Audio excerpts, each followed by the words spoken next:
Assalamualaikum warahmatullahi wabarakatuh. Perkenalkan, nama saya Salsabila Taufik dengan NPM 1803 10 dari Fakultas Hukum Universitas Syahkuala. Dalam video ini saya akan menjelaskan sedikit mengenai materi surat wasiat dari mata kuliah Hukum Waris yang diampu oleh Ibu Khairani SHM. Sebenarnya apa sih wasiat itu? Menurut Kamus Besar Bahasa Indonesia, wasiat adalah pesan terakhir yang disampaikan oleh orang yang akan meninggal, biasanya berkenaan dengan harta kekayaan. Lalu bagaimana dengan pengertian surat wasiat dalam KUH Perdata?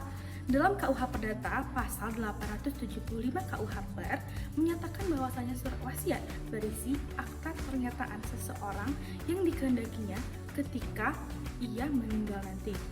Dan surat ini tentu bisa dicabut kembali olehnya. Lalu, merujuk pada pasal 931 KUH Perdata, surat wasiat terdiri dari 3 bentuk. Yang pertama adalah surat wasiat holografis. Surat wasiat holografis ini ditulis dan ditandatangani sendiri oleh pewaris, lalu diserahkan kepada notaris. Yang kedua ada surat wasiat umum atau surat wasiat berbentuk akta umum, harus dibuat di notaris dan di hadapan 2 orang saksi. Yang ketiga, ada surat wasiat rahasia atau wasiat tertutup. Pada saat penyerahannya, pewaris harus menandatangani penetapan-penetapannya dan surat wasiat ini harus disampul dan disegel. Lalu surat wasiat ini diserahkan kepada notaris di hadapan 4 orang saksi. Lalu ada unsur surat wasiat. Unsur-unsur surat wasiat terdiri dari 4 unsur. Yang pertama adalah berbentuk akta.